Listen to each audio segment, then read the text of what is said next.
Hello, and welcome to our fifth and final episode of our Dying Matters Week series. My name is Jess Jenkins, and I'm the Chaplaincy Engagement Officer here at Sheffield Hallam University within the chaplaincy team.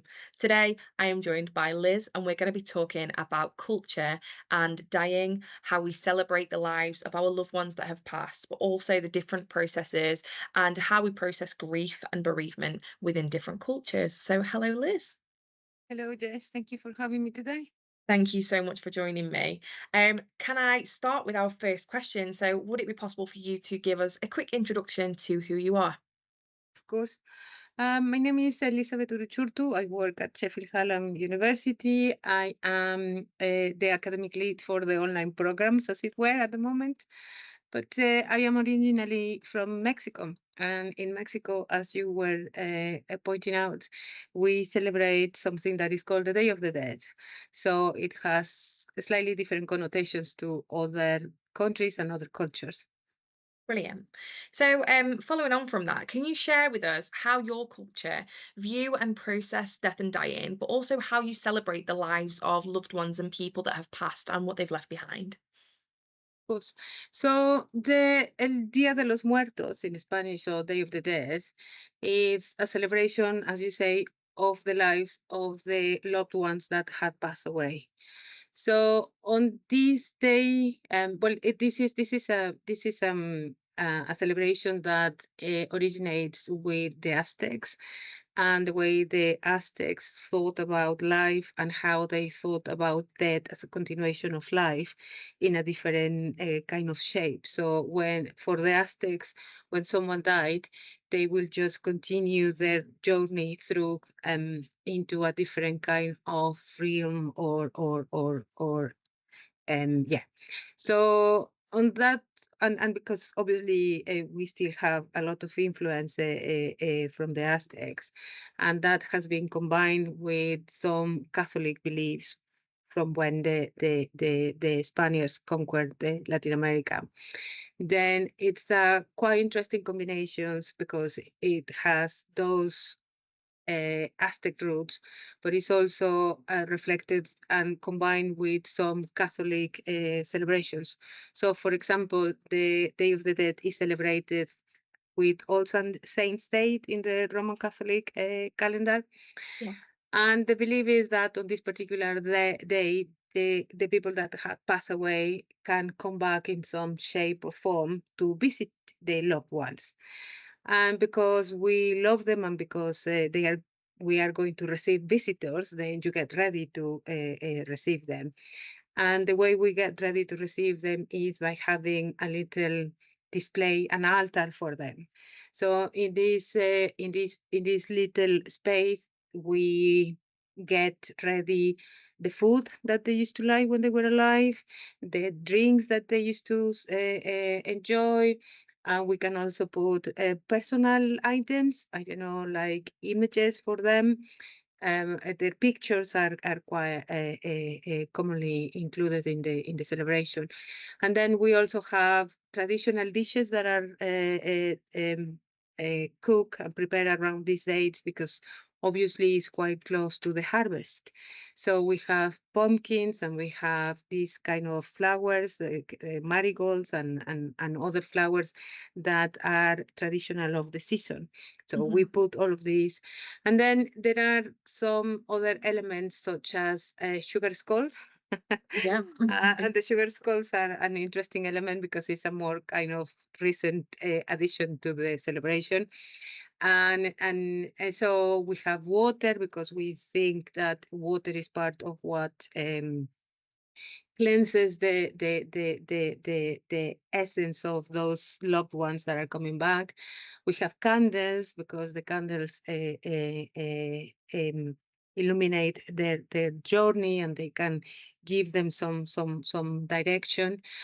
We have some lovely paper cuts, so they are buntings of paper cut again because it's the wind that they are bringing with them. Mhm. So and in doing so, in preparing all of this, we obviously think of the loved one that had passed away. Mhm. So we think of who they were, what did they used to do, what they used to like. And I think personally, what I think is that it's also an opportunity to think about how they contributed to our own lives. So who I will be if my granny would have been something different. Mhm. So you see, is that the space that Yes. give us? So I think about her and I think about our time together and I think about the many things that I learned from her and how she influenced my life, and in that way it's not a sad occasion. And I think this is a bit of the difference with a lot of other celebrations. I don't Mhm. know, some people think of Halloween and think about um gore and ghastly things or ghosts or whatnot, and it's none of that. Okay. It's just the space and the opportunity to think about the people that I love that had passed away. And it's not sad, it's not gore, it's not horror, it's not anything. It's just a nice feeling. It's an opportunity to celebrate their lives, you see. Mhm. So and I think that's what is really interesting about it. Culturally is really interesting as well because it has, as I was saying, while the roots are kind of pre-Hispanics and have those elements from the Catholic religion, it also has some social aspects to it. So, for example, in the 1900s, we have a civil war in Mexico, and it was a civil war because of the social injustice in terms of the rich being really rich and the poor people being really poor. And there was this, it was an artist that used to do drawings and sketchings and etchings. And he created this character, and it was a skeleton that was dressed as a very Victorian kind of character, a really elegant lady with a big hat and a big dress, but it was a skeleton. And she used to use that particular character to depict and to denounce social justice and demand social justice. And the idea was that under the robes, under the clothes that we wear, we are all the same. You see, and that character, that skeleton, has been adopted quite widely. Mhm. More recently, if you think about, I don't know if you or anyone of the listeners have watched the W07 movie, the last one, the Spectrum one. It starts in Mexico City.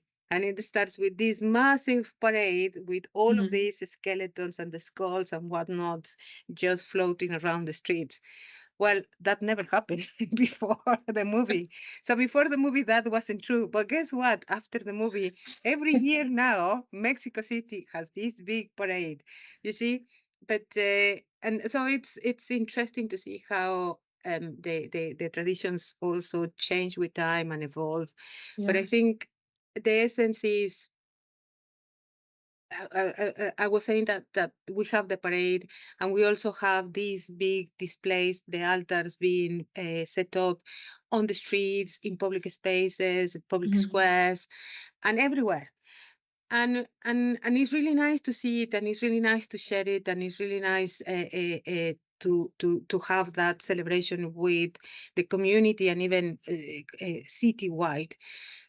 But for me, the thing is that we do it at home, and that is a kind of more private and a kind of more reflective, if you want to see it like Mhm. that. So at home I have this display, and in the preparation to that, as I was saying, I think of the people that I love.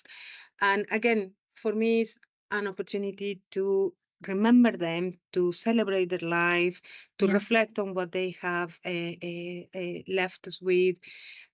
So yeah, it's not a sad occasion. I find it really interesting, introspective, fulfilling a way of thinking about the death. Yeah, no, I think that's really interesting. I've learnt loads.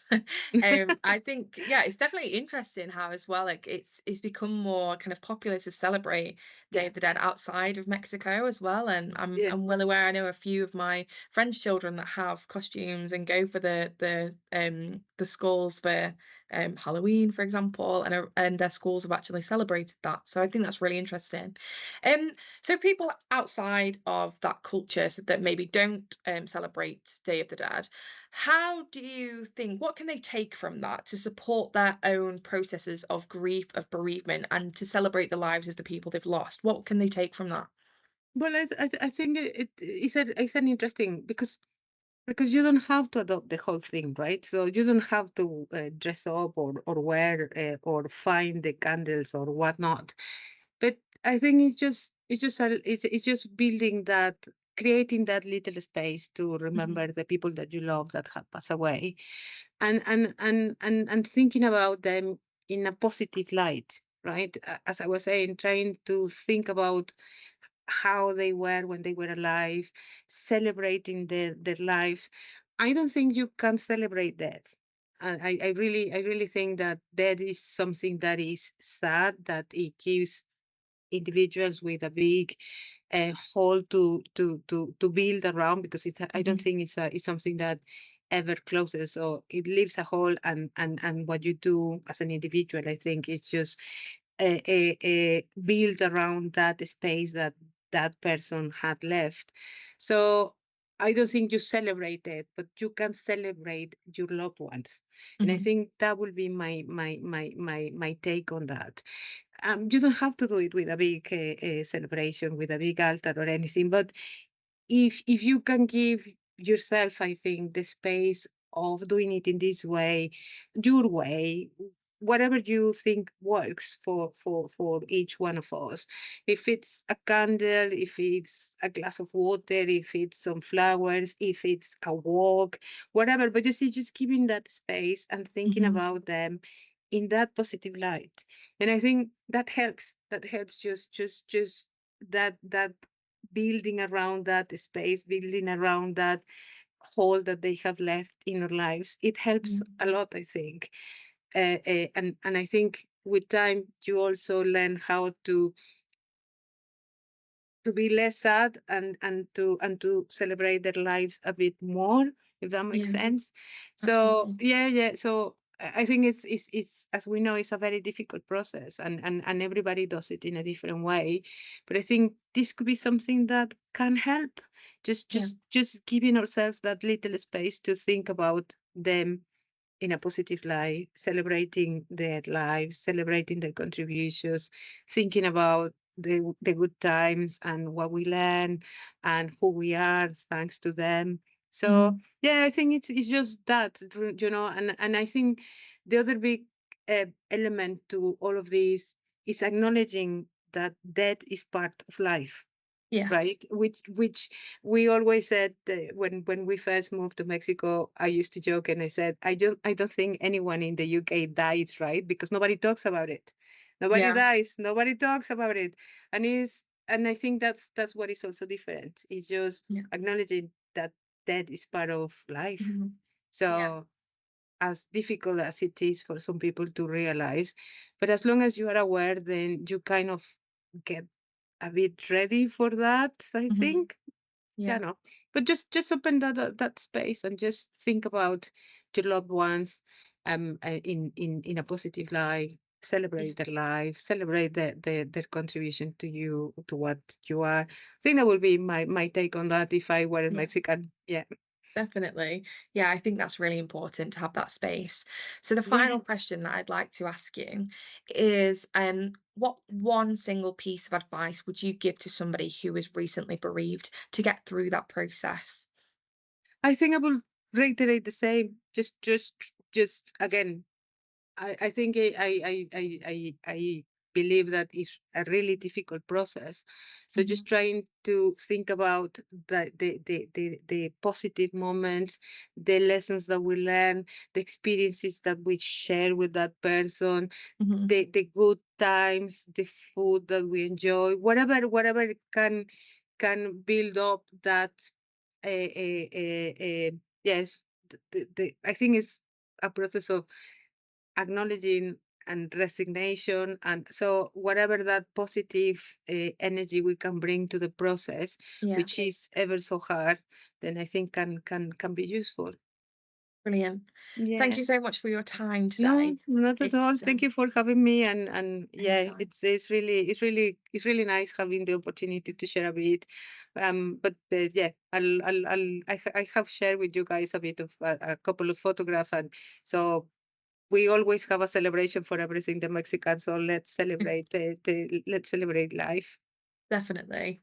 Thank you so much. You'll Yeah, also be no, able to find our carousel today on LinkedIn and Instagram, which highlights a number of different religious backgrounds and cultures, showcasing different ways of processing death and dying and also celebrating life.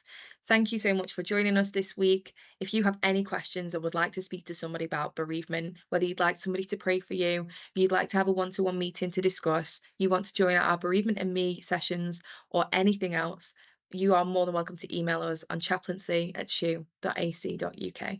Thank you.